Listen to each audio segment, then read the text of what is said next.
வணக்கம். நான் உங்கள் லட்சுமி பாட்டி. நான் இப்போ தக்காளி சாதம் செய்ய போகிறேன். முட்டை ஆம்லேட் பண்ண போகிறேன். பாருங்கள், நேற்று எங்கள் வீட்டுக்கு உரம்பரை வந்தாங்க, எங்கள் நாத்தனார் பசங்க. அதனால் சாப்பாடு நிறைய மிச்சமாகிடுச்சு.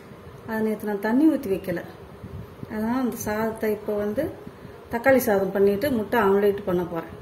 அது ஃப்ரிட்ஜில் எடுத்து வச்சுருந்தேன். அந்த சாப்பாடை இப்போ நான் பழைய சாதம் நிறைய இருக்குது. சாப்பாடை நான் தக்காளி சாதம் செய்கிறேன். ரொம்ப நல்லாயிருக்கும், ரொம்ப டேஸ்ட்டாக இருக்கும். செஞ்சுட்டு காமிக்கிறோம். பாருங்க, சட்டி காய வச்சுட்டேன். இப்போ எண்ணெய் ஊற்றுறேன். போதும் இந்த எண்ணெய். கடுகு போட்டுக்கிறேன், கொஞ்சம் உளுந்து போட்டுக்கிறேன், கடலைப்பருப்பு கொஞ்சம் போட்டுக்கிறேன். கடுகு நல்லா பொரியட்டும். வெங்காயம் போட்டுக்கலாம். சாப்பாடெல்லாம் மிச்சமாகிடுச்சுன்னா இந்த மாதிரி தாளிச்சு கொடுக்கும். குழந்தைங்களுக்கு ரொம்ப நல்லது, நல்லா ருசியாகவும் இருக்கும். வெங்காயம் போட்டுக்கிறேன்.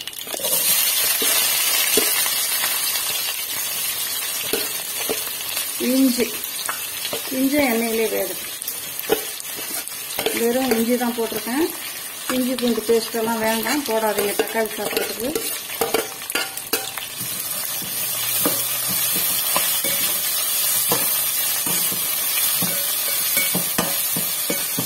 நாலு பச்சை மிளகாய் நறுக்கி வச்சுருக்கிறேன். கொஞ்சம் கருவேப்பிலை வச்சுருக்கேன், அதையும் போடுறேன். பாருங்கள்,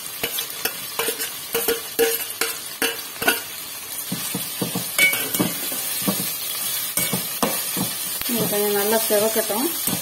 செவந்தோடனே தக்காளி பழம் போடலாம். பாட்டிக்கு பழைய சோறு மீதம் இருந்துச்சுன்னா தண்ணி ஊற்றி வச்சுருவேன். தண்ணி ஊற்றி கொஞ்சம் தயிர் ஊற்றி வச்சுருவேன். ஏன்னா சென்னையில் சீக்கிரம் கெட்டு போயிடும் சாதம். பயங்கர சூடுமா, வாங்க முடியாத சூடில் இருக்கிறோம் சென்னையில். மழையும் இல்லை, ஒன்றும் இல்லை, சரியான சூடு.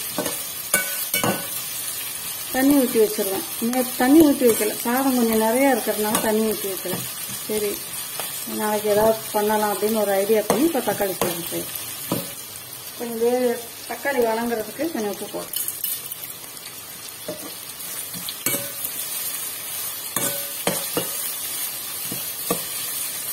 மஞ்சத்தூள் எல்லாம் போட வேணாம். வெறும் தக்காளி, வெங்காயம், கடுகு, உளுந்தம்பருப்பு, பச்சை மிளகாய் போட்டிங்கன்னா போதும். அந்த வாசனை இருந்தால் தான் தக்காளி சோறு மாதிரி இருக்கும்.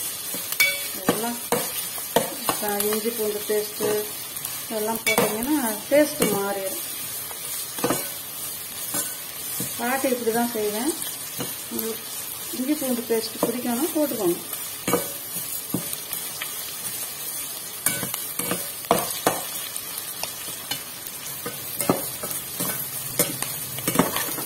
ஓரளவுக்கு வதங்கிடுச்சு. இப்போ தக்காளி போட்டுக்கணும்.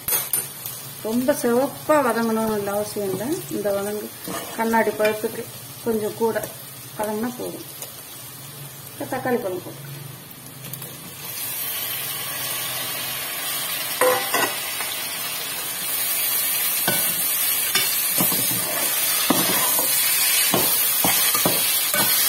நாலு தக்காளி பழம் நறுக்கி வச்சுருக்கேன். கொஞ்சம் பெரிய தக்காளி பழம்,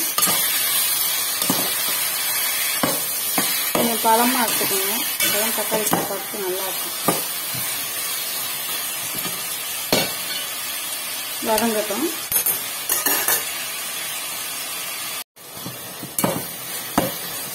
இன்னும் கொஞ்சம் வதங்கட்டும். நல்லா வதங்கணும் தக்காளி பழம்.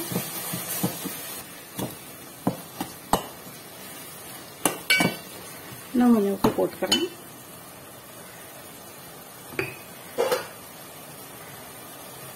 வெங்காயம் வதங்குறதுக்கு தான் போட்டேன். இப்போ சாப்பாட்டுக்கும் சேர்த்து போட்டுக்கிறேன்.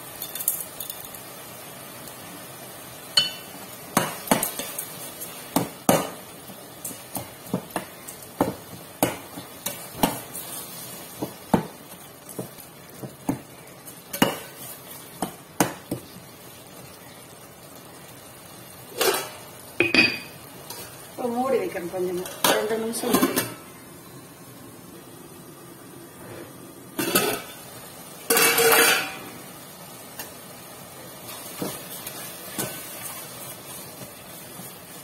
வெந்துருச்சு நல்லா தக்காளி பழம். சாப்பாடு போடுறேன் பாருங்க.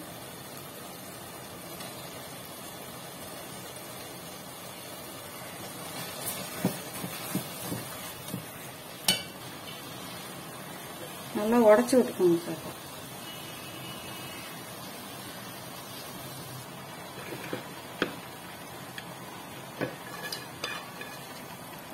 எல்லா சாப்பாட்டையும் போட்டுட்டேன்.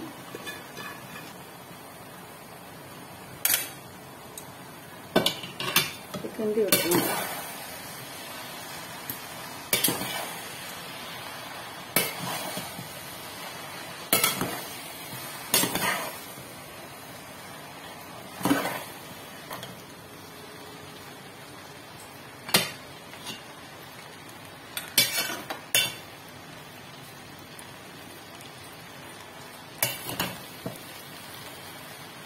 கொஞ்ச நேரம் அடுப்புலேயே இருக்கட்டும்.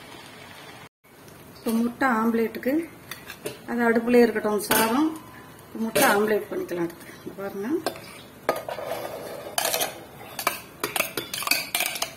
மூணு பெரிய வெங்காயம் பொடியா நறுக்கி வச்சிருக்கிறேன். 3 பெரிய வெங்காயம், 4 பச்சை மிளகாய், கொஞ்சம் கருவேப்பிலை போட்டு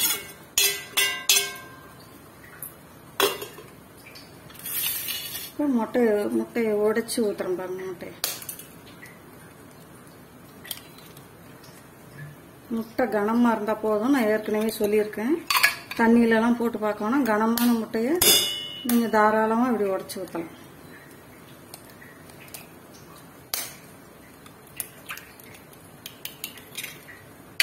ஏழு முட்டை உடைச்சு ஊத்திக்கலாம்.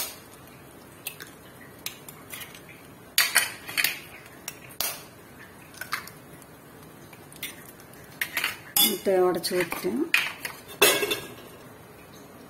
இதில் கொஞ்சம் உப்பு போட்டுக்கிறேன். தூள் உப்பு,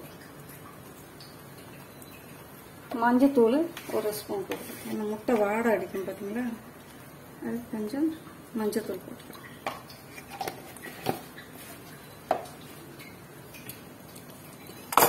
இதை பார்த்தீங்கன்னா இப்போ கலக்கிறேன் நல்லா.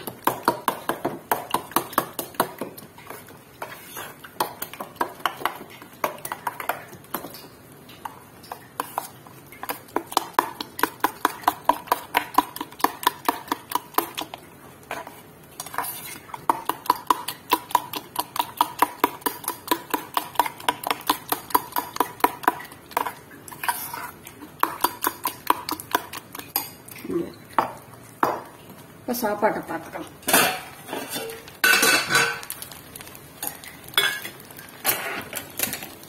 எப்படி இருக்கும்?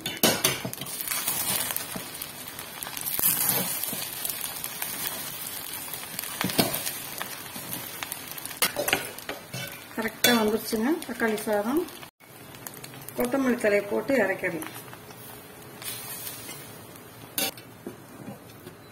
இப்போ அடுப்பில் தோசைக்கல் வச்சிடலாம். சூடாகட்டும் தோசைக்கல். இந்த தக்காளி சாதம் ரொம்ப நல்லா இருக்குமா. நம்ம சுட சுட ஆக்கிறத விட இந்த மாதிரி பழைய சாதத்தில் செய்யுங்க, ரொம்ப நல்லா இருக்கும், டேஸ்டாகவும் இருக்கும். ஆனால் இஞ்சி பூண்டு பேஸ்டெல்லாம் நீங்கள் போடக்கூடாது, வெள்ளை பூண்டு போடாதீங்க. இஞ்சி மட்டும் எண்ணெயில் போட்டு வதக்குங்க, வெங்காயம் வதக்குங்க, பச்சை மிளகா வதக்குங்க, கருவேப்பிலை வதக்குங்க. எண்ணெயை ஊற்றிட்டு கடுகு, உளுந்து, கடலைப்பருப்பு போட்டு நல்லா செவந்த உடனே வெங்காயத்தை போட்டு பச்சை மிளகா கருவேப்பிலை போட்டு நல்லா வதக்குங்க. வெங்காயம் பச்சை மிளகா கருவேப்பிலை போட்டு வதக்கிட்டு தக்காளி வதக்கிட்டு சாதத்தை அள்ளி கொட்டி 2 உப்பு போட்டு வதக்குனீங்கன்னா முடிஞ்சது தக்காளி சாதம். அவ்வளோ ஒரு டேஸ்டா இருக்கும். இப்போ சட்டி காஞ்சிருச்சு, எண்ணெய் ஊற்றிக்கிறேன். எண்ணெய் ஊற்றிக்கிறேன் பாருங்க. சிம்பிள், இதெல்லாம் ஒரு கஷ்டமும் இல்லை சமைக்கிறது இல்லைங்க.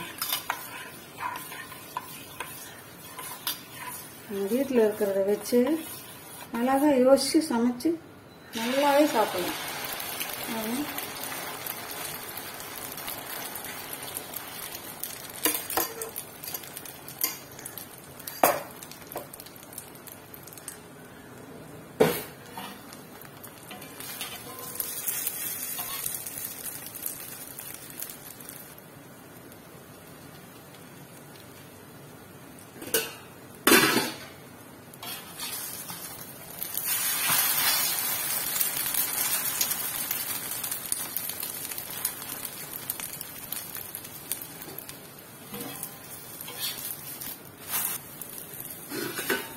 முட்டை சீக்கிரம் வெந்துடும். ரொம்ப நேரம் வேக வைக்கணும். அந்த முட்டையை எடுத்துறாங்க. கிச்சன்ல நிற்க முடியல, சூடு. ஃபேன் போட்டோம்னா அடுப்பு சரியா எரியாது.